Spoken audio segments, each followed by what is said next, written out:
Have you started looking at wedding venues? If you haven't, you're right on time. And if you have and you're about to start signing the contract, don't worry, you're also on time. Today, we are going to talk about the things that you don't want to miss on your venue tour and the question that I asked almost too late that would have cost me $10,000 extra. Hey, my name is Beth. I am 2025 bride. And I made this channel to put all of my lessons and experience getting married and throwing a destination wedding somewhere. It might be put to good use by other couple who are also on the same transformational journey. If you are on your wedding planning era, you want to hang out because the fifth questions is really going to put a damper on your wedding party if you miss it. When you start looking at wedding venue, it's so easy to get swept away. You see picture on Instagram or Pinterest and you just see yourself getting married there. It's almost like one of those high school crush that you got, and just with a single smile, you already picture your life together happily ever after. You don't even think if you are compatible at all. You just know that you'd be the happiest. Just like finding your lifelong partner, there are stones to turn before you start falling too deep. I've been there. I had a venue in mind for forever that I was so hoping to be the one. It had this incredible lawn leading to a majestic view of the Indian Ocean. You have this uninterrupted view of the horizon and tiered seating. I'll put up a picture. Honestly, I could sign the contract right then and there, but I started asking questions and my husband started reading the terms and conditions. Thank God we did that. What's on there stopped us from making what could have been a $10,000 mistake. That was one of the most valuable lessons that we got pretty early on our wedding planning process. It taught me to move beyond falling in love at the first sight from the pretty pictures to asking hard questions to find out if it really is the right match for us. So today I'm going to share with you 5 crucial questions you need to ask your potential wedding venue to avoid a very costly mistake. Consider this your defined intervention to finding a venue that's not just looking beautiful, but also protect your budget, your peace of mind, and the vision of the day that you want to create together. First of all, I want you to get used to the idea of reading contracts. I want you to be best friend with it. I want you to gang up on it. The contract is where the real truth lives. It is where you can do reality check to avoid major surprises. It is so easy to get excited over what's included and think that a venue is within your budget, but I want you to find it in the contract and ask your wedding venue about what is not included. My original dream venue was over our allocated budget, but I was super excited about it because it includes 2-night stay for 32 people, breakfast, band for a ceremony, furniture rentals, non-alcoholic drink. All in all, it sounds pretty inclusive, so I thought we were going to save so much more cost in other part of the budget. However, when we flip the question and start seeing the implication of everything that's not included, it ended up costing us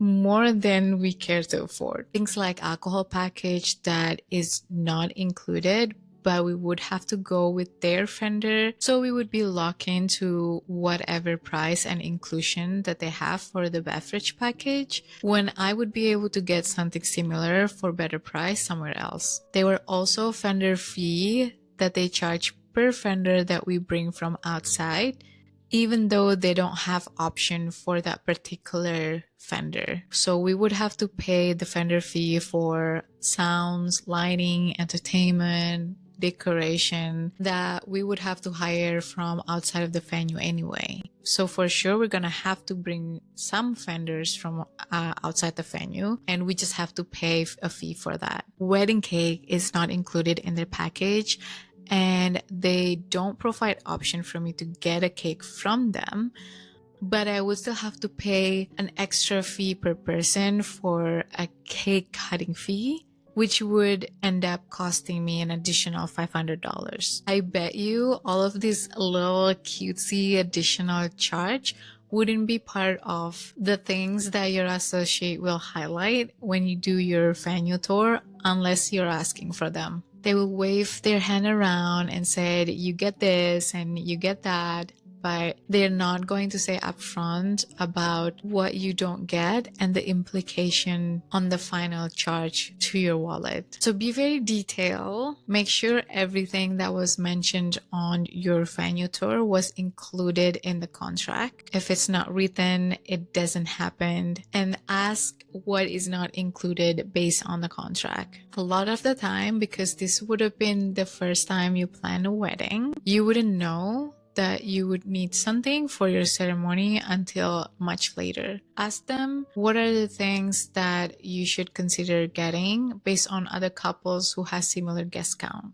If you have wedding planner, ask them what are the line items that they usually have seen from other couple that hasn't been mentioned on your invoice or contract. Reading the fine print and knowing it by heart will make you realize that the initial number they told you might just be a fantasy. This is why the next question is not just about asking for the price. The real question you need to consider is, what's the real all-in cost per guest if I book this venue? Often, if you're looking at a hotel or a resort, their contract will bind you to their restaurant or their preferred vendor for food and beverage package, which is fine. I understand that they need to minimize their liability on the chance that the guests have food poisoning on their property. But what will catch you off guard is the minimum spend. You get anchored to a number that you thought you could work with, but then you'll see all the little charges on the contract. Service charges, admin fee, gratuity, tax. So now minimum charge is not so minimum anymore. Suddenly, the beautiful venue with a $25,000 price tag is actually going to cost us over $40,000. That's not including my dress, his suit, the photographer, or any other wedding costs under the sun. Don't let it happen to you. Ask them for a sample invoice on a similar guest count so that the conversation can move from what it costs to what are we really spending our money on. The next example might not be applicable to all of you. If you are having a destination wedding, ask them if there are any fee or permit that you need to pay to your local area and whether it is included in the fee that you pay to the venue. For my wedding in Bali, the event fee that we needed to pay ended up being included in the venue, but we did have to pay an extra permit for us to have fireworks in the area on top of it. So that line item still goes to the venue budget and was included in the consideration that we have to choose our venue. Now that you get most of the fine print and hidden fee out of the way, the next thing that you need to check on your venue tour is the backup plan. Every venue with an outdoor space will tell you that they have a backup plan. Or if they don't, they should tell you that too. If they didn't talk about it whatsoever, I wouldn't risk doing business with them. You better putting your trust somewhere else with a little bit more integrity. If your venue main location are outside, oftentimes the backup plan, sadly, is kind of like an afterthought.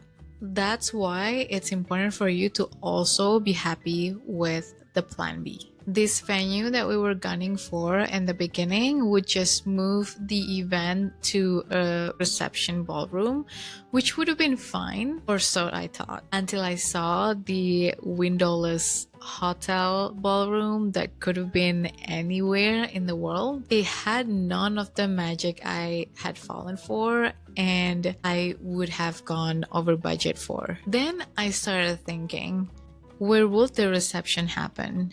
Where would the cocktail hour happen? And where would our guests be during this 1 hour flip? Let's just say it wasn't the vibe I was looking for. Another alternative was to have a tent in the main ceremony area, that would add $5,000. So you need to see the backup plan and ask yourself, could I still be happy getting married here? If seeing the backup plan makes your heart sink, you need to be honest with yourself whether you would be willing to gamble your wedding day on the forecast. Next up is something that I think should be prioritized more at a wedding, but can easily overlook when we're only focusing on how things look like in picture. You need to ask how the wedding day actually feel like and flow like for your guests. It is easy to be seduced by a venue with dramatic, spread out locations, but in reality, that could be a logistical nightmare for people you love.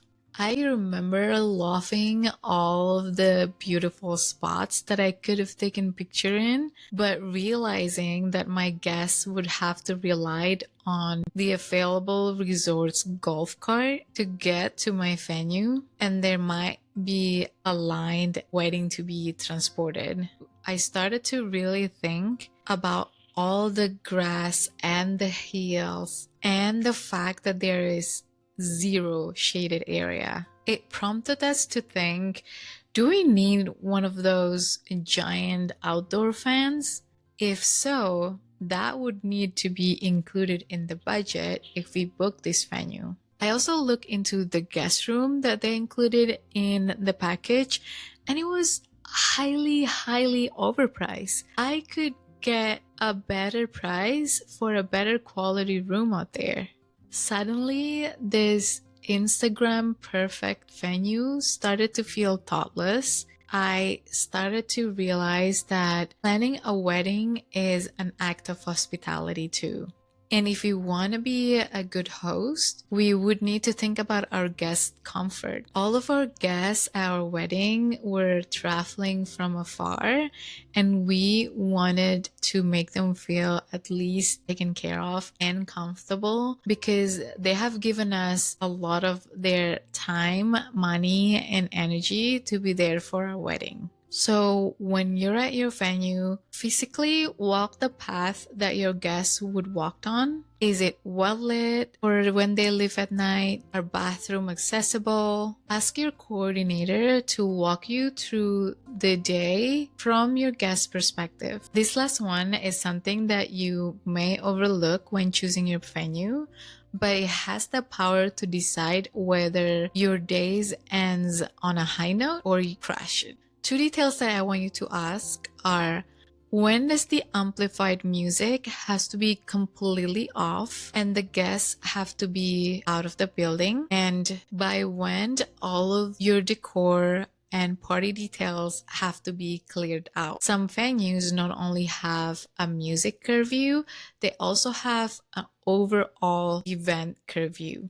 That means including vendor cleanup. Don't make the mistake of thinking that because your curfew is at midnight, you can dance up until 11:59. That often will cost an overtime fee. Ask specifically if the curfew that they have includes vendor cleanup, or do they want the music to be off by then. For my wedding, we were limited by local regulation where they don't want any loud music or noises past midnight. So we have to stop any outdoor music by then. Whereas the venue actually gives us until 6 a.m. the next morning to clear up the event area. If this detail was not mentioned during your walkthrough, be sure to ask them about it. There's a difference between stopping the music abruptly as the overhead light flickering on to full brightness, and for the party to actually wind down naturally and for you to have the chance to announce the last song of the night because you have built it into the correct timeline. Clarify when the music has to stop and when you need to clear out the area, which means not only the guests, but have all of your party ensemble disassembled and the venue is put back to its original state before you check in. You may also want to ask who is responsible for cleaning up and if there is an additional charge attached to that. So there they are, the 5 questions that will protect your budget, your sanity, and the day you're dreaming of. Question 1. What is not included? Know those fine prints by heart before you sign them. Number 2. What's the real all-in cost per guest for the exact day I want? That includes any hidden fee, any service charges, taxes, all of those little fees. Question 3. Show me the backup plan. Am I going to still be happy getting married there? Question 4. What does the day actually look like for my guests? Plan for their comfort. Question 5. When does the music need to be off? And when do you need to clear the party up? Wedding planning can be emotional. It is so easy to let your heart make decisions, but I want to empower you to also bring your head along for the ride. Don't be afraid to be the couple who ask hard questions. I promise you it's not being difficult, it is being informed. This is your day, your money, and your one shot to get it right. The right venue isn't just the prettiest one, it's the one that still works even when the weather turns, when the final bill arrives, and when the clock is ticking down on the best night of your life. Let me know in the comment below what has been the most shocking or surprising things that a venue has told you on one of your tours. Thank you so much for watching. Good luck for your venue search, and I'll talk to you again next week.